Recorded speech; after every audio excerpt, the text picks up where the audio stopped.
I mean, I have had the experience of watching a celebrity sign a book that I wrote, which was a strange sort of out-of-body experience.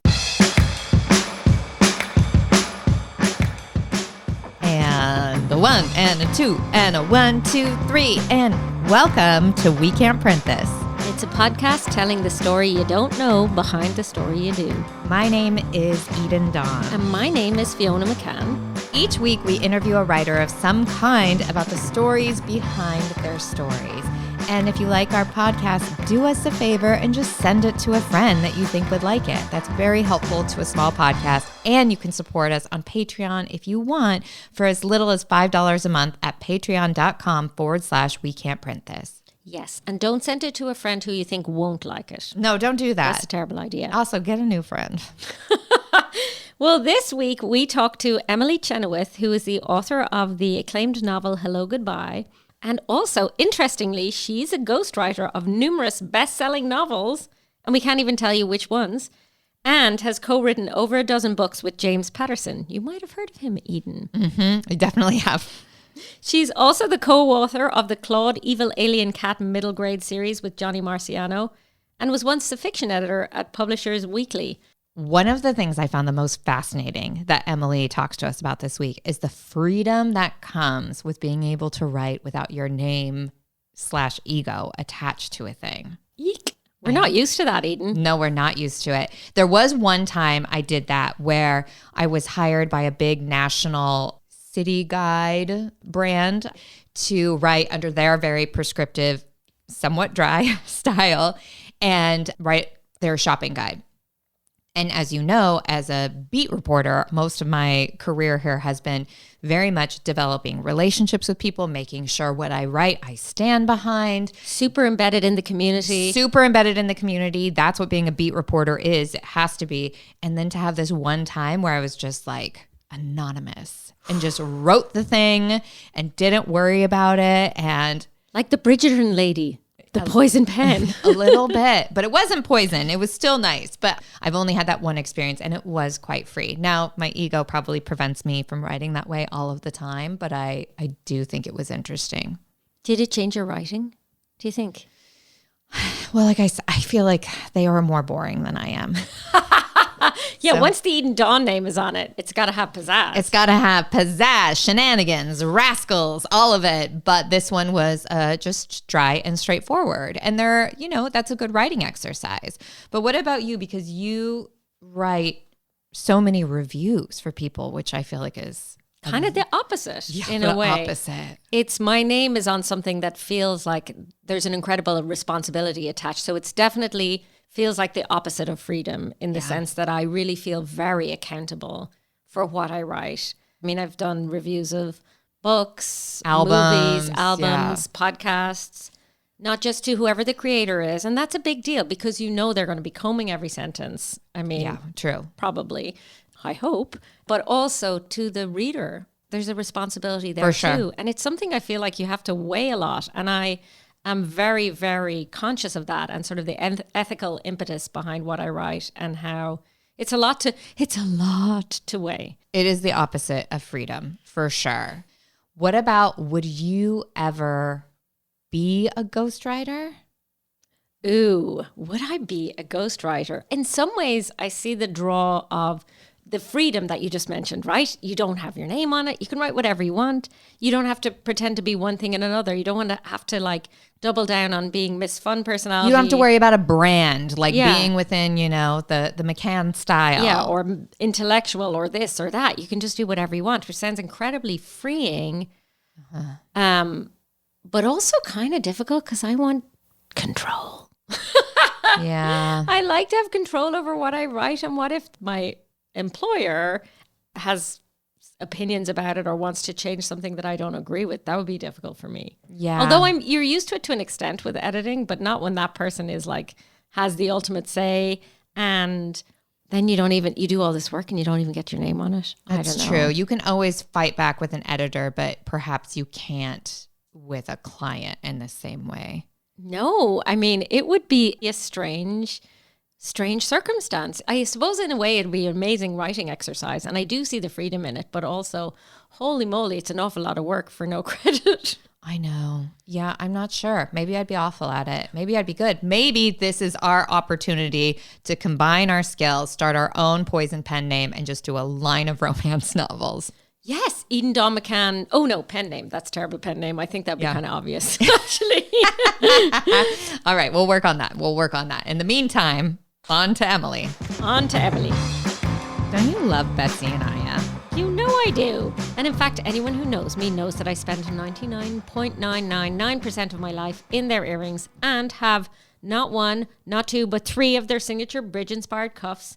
And it's all designed and made here in Portland. I've been writing about and wearing Betsy and Aya's ready-to-wear collection since they started in 2008, and I love it. And now they also make gorgeous fine jewelry, including custom pieces like the Leo constellation wedding rings Betsy designed for my husband and I. It's gorgeous.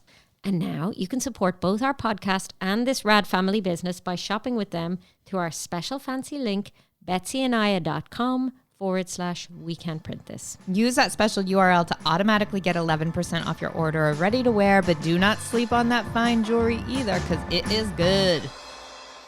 Emily, what exactly is a ghostwriter? Because I feel like there are iterations of ghostwriting that I don't fully understand. Like sometimes it seems to me that it's somebody whose name is not on a book. Sometimes their name is a little bit on a book. What is it? Yeah. So true ghostwriting would be that your name is nowhere on the book or maybe very small in the acknowledgments. You take it to the grave. Yes, exactly. And co-writing means that you have your name on the cover, although it will be smaller than whatever famous person you are working with. So tell us about your relationship with the man, the myth, the legend, James Patterson. Yeah, so I am one of James Patterson's co-writers, and I've been doing it since 2012. And it's been an incredible writing job, and it's a very collaborative process, and we work closely together on a series. It's been 13 or 14 books or something like that. That's wild. In 11 years? She's very prolific. You just mentioned co-writing. Co-writing, his name is big bonanza on the book, and then your name is on there as well. Or is it your name? It is actually a pseudonym, but I chose it because I was coming out of actual ghostwriting where I was writing under a bunch of pseudonyms. And so I just thought that's what you did. In retrospect, I have some regrets about that since it became so much my writing career was working with James Patterson. And so it's a little bit funny that I don't have my name on them at all. And if I could go back in time, I might change that. Could you do it now? Just add Chenoweth at the end? Like you married weird. Yeah, like you got married. Like that Sex and the City episode where she marries herself and registers for her own shoes. It's exactly that scenario. It is exactly, clearly. But what is the pen name on the James Patterson book? It's Emily Raymond, and Raymond is the last name of my partner, John Raymond, and our children. So you want to do the opposite of get married. You want to unmarry your non-married partner. I'm gonna take back my maiden name, the only name I'll ever have. Yeah. But you had all the options in the world. Like you could have made up Fantasia Petrichor. Well, right. I could have. But the thing is, I was proud of writing for James Patterson, and I wanted to be discoverable as such in a way. And I was never going to take the last name of Raymond, and it felt strange not sharing a name with my children. And so I thought if I called myself Emily Raymond, it was a bond with them. Oh, that's sweet. And also it sounds good. Emily Raymond sounds good. Emily Chenoweth sounds good. 2 great names made great together. I think that's a slogan for something else. Put it on the book. It's a blurb for you, babe. Thanks. Yeah. But it's James Patterson and Emily Raymond, and his name is big on it because he's the name that matters. Like he is the brand. He is the genius behind I don't even know how many books. And clearly you enjoy this relationship because you've been doing it for many years together. I love it. I'm grateful for it every single day of my life. It's been amazing. So there's no part of you that's like, I wish it was my book and mine was the name in big writing on it. No, I don't think so, because I love writing those books with him. But if I were writing a book by myself alone, it wouldn't be like that in that same way. Like he's a much more commercial writer. I am a more literary writer. She just did little air quotes. I did air quotes. I mean, like my stuff's a little more boring. The chapters would be longer. The sentences more beautiful. In theory. But you said you came to Patterson from doing ghostwriting, many years of ghostwriting, and tell us how that experience morphed over time. Because it feels like you are kind of saying you hit a bit of a jackpot where you have this great relationship with somebody you found, but I feel like that might not always be the case in the ghostwriting world. Or maybe I'm wrong. Yeah, it's not. I mean, I had sort of two ghostwriting paths in a way. And I can tell you the one that brought me to Patterson, and then if we're interested, I can tell you more about the other one. We're interested. So because I had written my own book, which was this semi-autobiographical work of literary fiction. Beautiful sentences. Really pretty sentence. It was very well reviewed. 15 people bought it. They were all related to me. Bestseller. It was, total bestseller. But because I had written that book, an agent who was not my agent had read it and I guess knew I did some of this, had done some ghostwriting work before. And so the editor of the book that I had just ghostwritten obviously knew Patterson's editor. And so when Patterson was looking for a new co-writer, those editors started talking. And then they called me and they said, hey, would you be interested in trying out? Patterson has this young adult project that he wants to do with someone. He's looking for a new person to work with. Can you submit 4 sample chapters and see if you guys might be good to work together? 4 sample chapters? That's an audition. Yes. That's an audition. Did you wet your pants when you got that call? Because you were like James Patterson? I did, basically, yeah. It was, I didn't understand how life-changing it would be, but I knew that it would be life-changing. And so I worked so insanely hard on those 4 chapters. And I knew, as a writer, you're full of self-doubt all the time, but I knew as I was polishing those 4 chapters that it was going well. And I was fairly confident that I was going to get it. And I did. And so we worked together on that first book. And can you tell us what working together is like? Without going into too much detail about how the sausage is made, I will say that it is a really collaborative process. And then when we're working on a book together, we talk every 2 weeks about where it is and where it's going and how it looks and all of that stuff. Yeah. Mm-hmm. I actually think that's kind of nice because when you're working on a project with someone, as somebody who has written a book in the same home with the person, that's perhaps too much time of being able to talk about the book together and not enough time to go actually make anything and then come back together. And so I like the idea of having a couple of weeks to be like, let me go do some of my stuff. Let me get a chunk. What we last said. And get like a chunk done. So I come back to the table and I'm like, here's some stuff I did. And now let's like talk about this thing. I totally, I agree.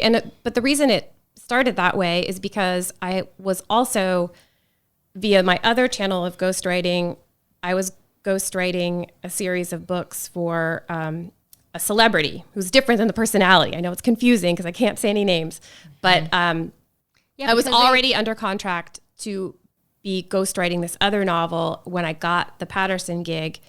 And so I had to write 2 novels in 9 months or something like that. And God. Take that, novelists. That was hard. I was going to say I haven't had to work that hard since, but that's not true. But so I would spend 1 week working on the novel that I was ghostwriting, and then I would spend the next week working on the novel with James Patterson. And so that's how it became that sort of every 2 weeks thing. And then we just sort of stuck with that schedule. So he calls or you call him, or what? Do you always take James Patterson's calls over everybody else? Yes. When James Patterson calls, you have to answer. It does not matter where you are. Once I was dyeing my hair and he called and, it was like the dye is supposed to stay on for 40 minutes. This was minute 38 and I see his name on my phone and I'm like, this isn't going to be good, but I got to pick it up. So As your roots go purple. Yeah. So my hair was a little weird that time. You just take it whenever it comes. I like that you guys feel like a little bit of an unlikely duo. You're like cross country, different age bracket, and all I'm saying is 2 words, and those 2 words are buddy comedy. Right?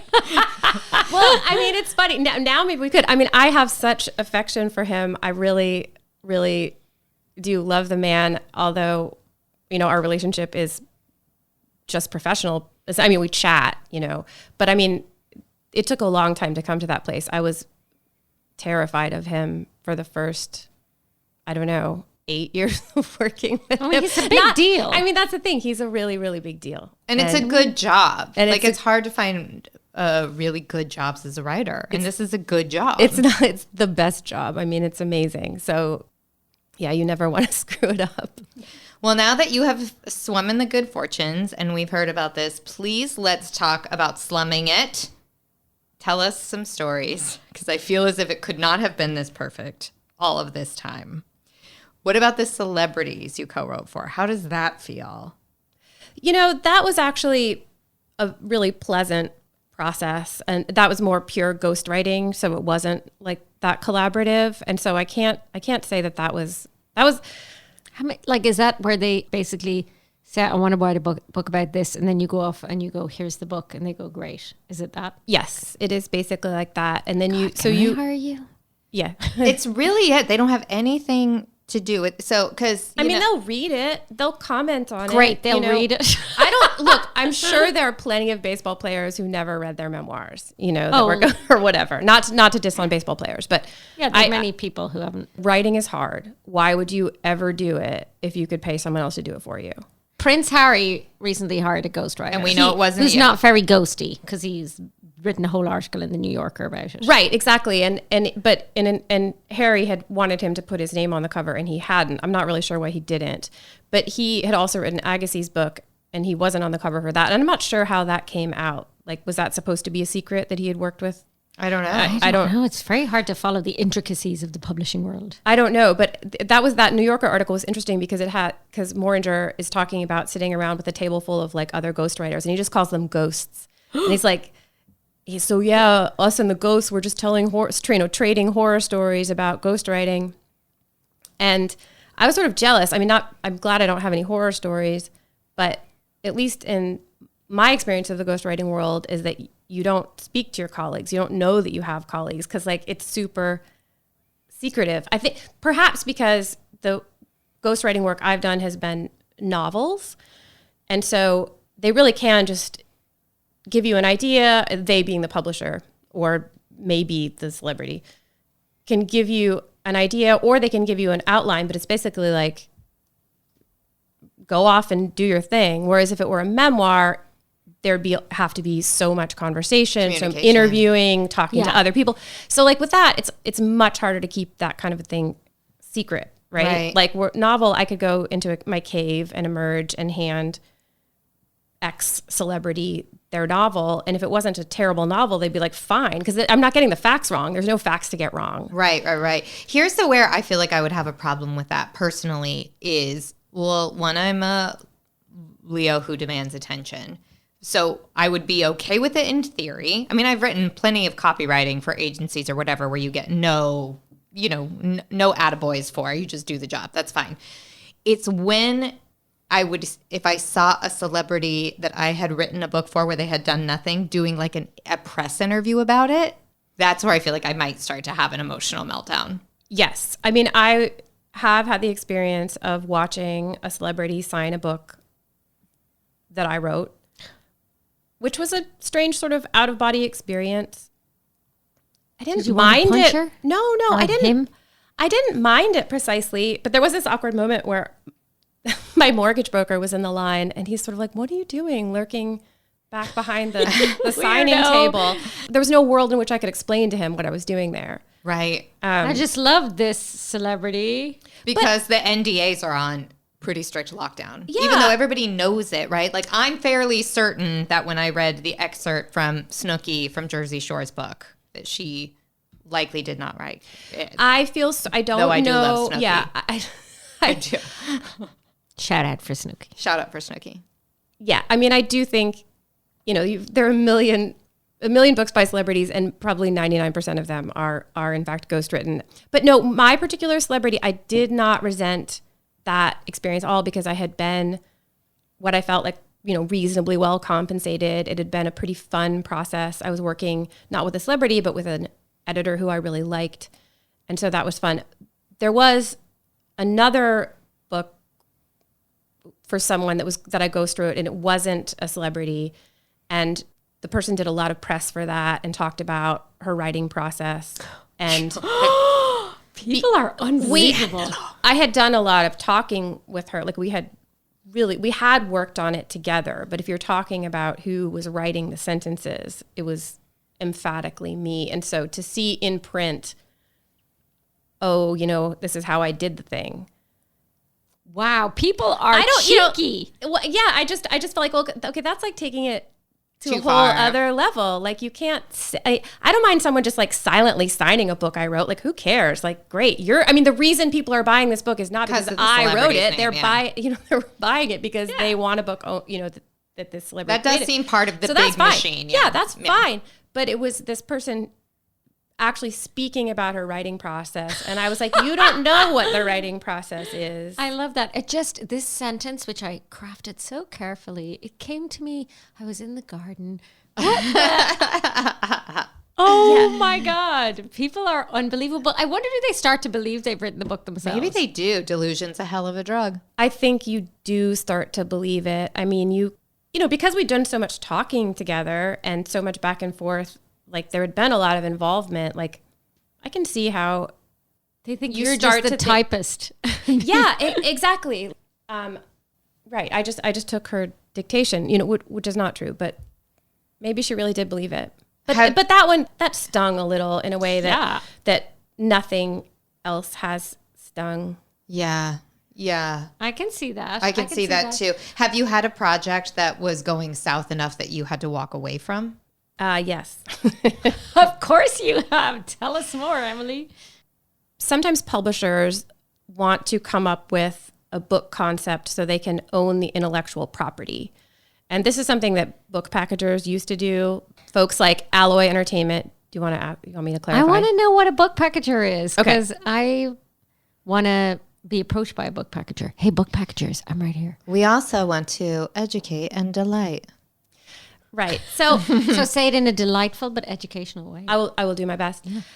I'm not sure if book packagers are quite the huge deal that they used to be. I felt like I was coming into this world at its tail end, but then I left New York, so who knows what's happening there. But when I was in New York, there were book packagers like Alloy Entertainment, and they would get together. They had all these smart, young, hip people, and they'd get together in a room and they would come up with incredibly high concept ideas for book series, and they'd outline them, character arcs, whole thing, and then that would be their intellectual property. They're freelancers hired in a writer's room. No, these are people who are actually employed. They're like editors. they're okay. Imagine it's almost like a publishing house when they're editors. So these people they're a company, and the company owns the IP, and then they go out and they find some like really low level writer, which was me coming out of grad school, and they'll pay a pretty nominal fee to write a novel, and then they own all the rights to it. And so you get your 10 grand or whatever, and they reap whatever back end rewards there are. Like, so they package the book, they then sell it to a publisher, they retain the film and TV rights, and then it becomes a TV series. And so they're just like, and you get no printing residuals. the money, no residuals whatsoever. And you get your 10 grand, and it's like, peace out, have a nice life. Wow. Well, you are having a nice life, so. I am, thanks to no thanks to them, thanks to James Patterson. But that's interesting. I've never heard of that entirely, except for when it comes to the like Nancy Drew. Well, that's a little bit different. I mean, I guess that was the original book packaging in a way, but like when you think of book packaging in the early 2000s, I want to say that was like Gossip Girl, Sisterhood of the Traveling Pants. Ooh, that was So very they were big marketing huge successes. books, and they were Vampire Diaries. Okay. So these were really enormous projects, whereas like the Nancy Drew, Hardy Boys kind of ghostwriting stuff, that's that was a big deal, but it wasn't. I mean, I guess I didn't have TV series back then, so Yeah. there was less money to be made. I guess. That's so fascinating, though. People come in, they come up with what they think is a really strong commercial idea. They have the outline, and then somebody else has to go write them. Yes, that's exactly. The room I want to be but in now. That seems hard because the idea isn't always as good as you think it is. The writer might not be as good as you think they are. Right. I mean, that's actually how I first got into the ghostwriting gig, is that somebody had, I believe it was a book packager, had come up with this concept for a series, and they had, the first 2 series had come out and they'd been ghostwritten by the same person. They had another person write the third. It wasn't that good. And so I was hired to do what we were talking about earlier, a voice rewrite, which means you're handed a manuscript. The editor says, this is no good. Can you make it better? And so a voice rewrite can be just kind of punching up dialogue and cutting and whatever, or it can be almost a whole scale rewrite, which is what I ended up doing on this first one. Because it was so bad. It was pretty bad. And sometimes it's just easier to start anew than it is to... It's true. Whatever. To try and clean up somebody else's Right. mess. But the thing is, the major publishers saw that Alloy Entertainment and book packagers were doing this cool thing where they got to own the intellectual property rights and could make more money. So the publishers want to have their own IPs too. So they get their editors together who have so many other jobs as well, and they're trying to come up with ideas. So I was briefly, well, it wasn't brief, but it actually felt like my whole lifetime. An editor at a major publishing house, they said, we have this IP. It's a locked room. It's like an Agatha Christie style thing. You've got a bunch of people in a room. Read all of them. You love that I stuff. do. I Bad love stuff it. happens. And I felt really proud of myself because I was like, okay, sounds like a pretty cool idea. Your fee's too low. You're going to need to up it. I think I got them to at least double my rate, maybe even more. Just me. Good for you. And I don't like to Get it, ask for girl. anything. So I was feeling like really, really powerful. And then I get the IP, and I just cannot figure out how to turn it into a book. Because And it's so bad. Wait, because Well, it's did not they that- give you an it's just- outline? What? I did not really have an outline. No, I was just given a concept. I was given a location. I was given a sort of Lead character. large idea. Yeah, couple characters, Okay. a sense of a past crime, and the sort of all of this coming to head at one particular party. So that's the sort of locked room. As It's they one all party. do. You have Right. to have all of the suspects and the murderer in one room. Exactly. That is the crux of I'm a all murder in mystery. already on this book, I have to tell you. I mean, I have to say, I thought it was a brilliant idea. They had a beautiful cover. Like it sounded so good, but when it came to breaking it down and making it actually like work as a novel, I really, really couldn't do it. And I sent what I had sort of come up with as my suggested outline to like a mystery writer who's like, dude, I don't know how you're going to make this work. Like this, I don't get, like, I mean, I really talked to a lot of people, and it came to the point where I was miserable. I mean, I couldn't do this thing. I would wake up thinking about it. I would go to bed thinking about it. I was having actual panic attacks. And at this point, this is the embarrassing part. I consulted what we would call an intuitive. Oh, yes. Don't you be embarrassed about that. I mean, I'm not really, because I actually think she's amazing. She basically tells you things that you know but can't acknowledge. She's not a true psychic. She's not a future caster. She's not going to be like, yeah, you're going to fall down and break your leg tomorrow or whatever. She'll just be like, here's what I see. And she sort of listens to guides, and she'll say, the guides say this. So she said to me, the guides are just saying shit, shit, shit. Oh. The guides say shit you would never think the guides would speak Exactly. like that. Well, right. And so she said, so you can do this project. It won't kill you, but The just- guides say shit. the guides aren't into it. And that gave me the strength to tell this editor, I can't do it. You have to find somebody else. Did you say the guys don't like it, babe? No, you said No, I didn't. the ghostwriter consulted the ghosts. Yeah, exactly. The ghost said no. But it's funny. I spoke to the intuitive again not that long ago, and I was like, "Oh, do you remember when the guides said shit, shit, shit?" And she said, "The guides don't speak like that." And I said, "They did." She's They like, did. "Wow, they really had a really strong opinion." But I do credit her for like preserving my sanity, because I think I really was on the brink of a nervous breakdown, because the whole beauty of being a co-writer or a ghostwriter or whatever is that the idea comes from somebody else, and your job is to do a beautiful job for your employer. That's what I like to do. For me to be faced with a blank page where any single thought of mine could go onto it is a recipe for like self-doubt, self-loathing, and like nap time. But, you know, when the sort of guiding force and the ideas and the outlines and all these things come from elsewhere, I just have to do a really good job of filling in the blanks. That's so different, I feel like, from so many writers who it seems so easy for you to put your ego aside and be like, this is fine. I'm just going to be a jobbing writer. I am going to be your soldier, and I don't need to be the general. But not everybody's like that. Like, that's the thing. Like, the ego is only going to mess me up. I'm only just going to hate myself or doubt myself or whatever. And just to write under a name that's not really mine, to be working on intellectual property that is not mine is relaxing. I am a good writer. And when I do, if I do say so myself, and so You when are I'm doing, a good writer. I say so too. Thank you. If I'm doing something for someone else, that's all that matters. Like, I'm aware of that. Like, I can do a good job for my boss. But what are you doing for your ego? Because everyone has an ego. Emily's egoless. I don't. I'm really highly evolved. No, I think I feel good because I'm writing these I see. cool things. Like, I'm just proud of your work. You take pride in your work. I do. I take a lot of pride in my work. And, you know, when I hand it, you know, when the first draft of, you know, goes off to the publisher, like, it's not my thing. I don't have to market it. I don't have to flog it on Facebook or whatever. Like, I get to do the best part of writing, which is writing.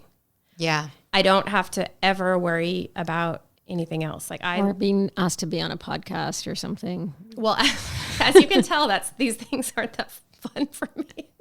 Stop I'm it. not that good at it. So no, it's best for me to be in the shadows. And, you know, every once in a while I'm like, yeah, maybe you should get your light out from under the bushel. But I like being under the bushel. Like, But all of this all stemmed all the way back from like your very first book. yes, I mean, working with James Patterson came from that first book, but I was doing some, you know, more anonymous, low-level ghostwriting of those sort of teen novels before that. And that came out of, I guess, being in New York City and knowing people in the publishing industry, working at Publishers Weekly, and just being part of the writing world. Like, if someone figures you're halfway intelligent and they can pay you 10 grand to write a novel, like, that's pretty exciting, you know.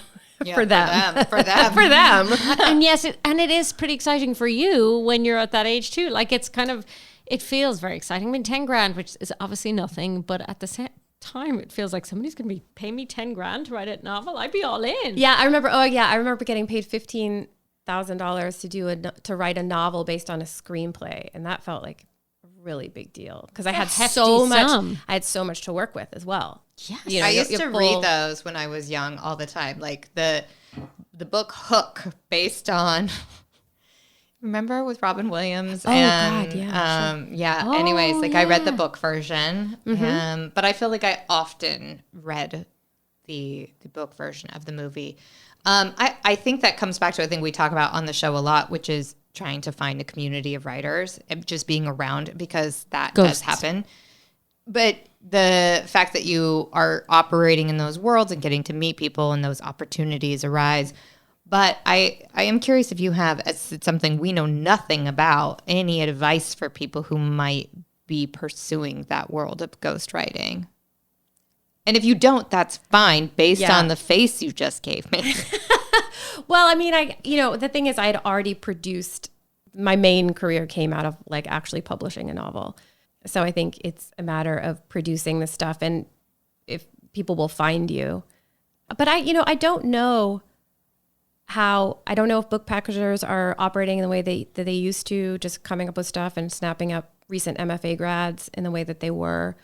I mean, does Sweet Valley High still exist? Because that was certainly a thing that like numerous Columbia graduates did. I didn't do that. I met a Sweet Valley High writer. Did you? Yeah. Yeah. at a party not that long ago. And I was like, you're very cool. In my mind, you're very cool. I guess the advice that I would have to people who want to be in any sort of industry, writing or otherwise, is that you have to go where the heat of it is. And so I went to grad school in New York City, and I ran a reading series where everyone who had a book out would come and read. And so I met the person who would become my agent there. I met the person who would later become my editor there. I met a million writers, and it just felt like this. It was writing adjacent at that point. Like I wasn't actually doing a lot of writing on my own because I don't know what I was doing in grad school, but not writing. I was not writing. I know what you were doing, but we can't say that on the podcast. I don't think you do. I think I was doing a lot of napping. No, that's what we were going to say. We share an office with you. We know about your napping. And that's not even a euphemism, listeners. I just want you to know that.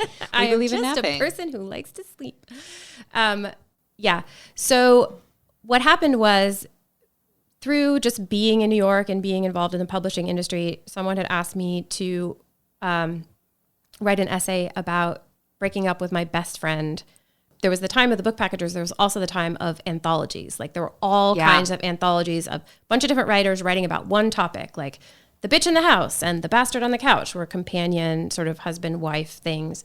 And this was an anthology called The Friend Who Got Away. And they were asking all women, it turned out, to write about best friend breakups.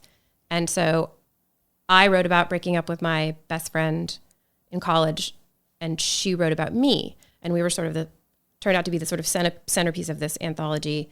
And this anthology happened to come across the desk of the head of Random House, who knew me because of the reading series that I was co-running. And he called me up and he said, "This is a fantastic essay. If you can write me a book proposal, I will endeavor to purchase this book." And so that is exactly what happened. And I sold my first book on proposal based on this essay that I had written.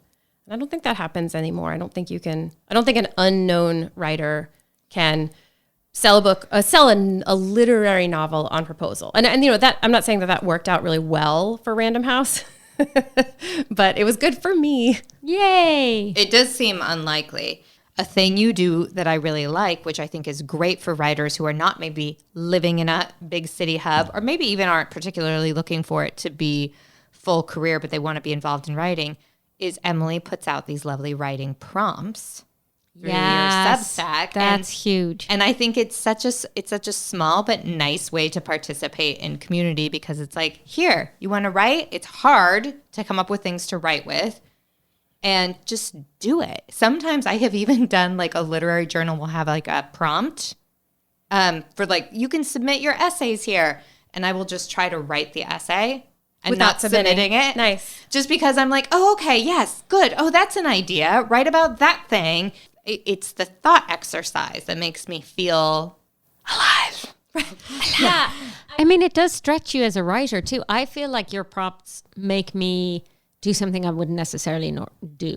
I don't believe that you do them, but thank you for saying that. I'm looking you in the eye, Emily. I didn't claim to do them. I just like that they exist. Well, right. I mean, I did one. Okay. Well, that's good. That's good. That's probably better than But I thought about others. I look at the Substack as sort of like a service to the writing community. Like, here I am. I'm a full-time professional working writer, and here is my process. Here is me occasionally whining about it, and here are some ways that you could approach your writing if you are so inclined. And again, like, I mean, my job is often writing from prompts, you know, in a way. Yeah. Like, I'll get some 70-page outline from James Patterson, and then, okay, what am I going to do to flesh this out? So in a way, that's sort of my professional life. But I like writing these little essays and thinking about my writing process and offering people chances to sort of engage with their own process, whatever that might look like. And I do actually think that, like, just thinking about answering the prompt or answering the question that the prompt asks is interesting and valid. Has value. Yeah. Right. Yeah, because it just makes you have to start churning those hamster wheels in your brain. Yeah. Do you know what the guides say about your Substack? Great. They don't say it's shit. They don't say it's shit. They rarely say that. That was a special case. It was a special case. If the guides say it's shit, walk away. Imagine the guides after that. They're like, God, they really had to resort to language there. But I think we got through this. Thank you, Emily, for coming to join us today. Yeah, you're a delight. You can sign up for her Substack, including those writing prompts, at writingisagoodidea.substack.com. That's it from We Can't Print This for today. See more info about this episode, including transcripts and links to things we talked about, at wecan'tprintthis.com, and check out all our socials at We Can't Print This. Thank you to our producer, Miranda Schaefer, and to Dave Depper for our intro music. This podcast was recorded at the Writer's Block in Portland. And a big thanks to our third office mate, Rachel Ritchie. Happy Pride! We love you, Rachel. We love you so much, and your sweet wife. And if you are a writer with a great behind the story, write to us at wecan'tprintthis@gmail.com. Kisses, bitches.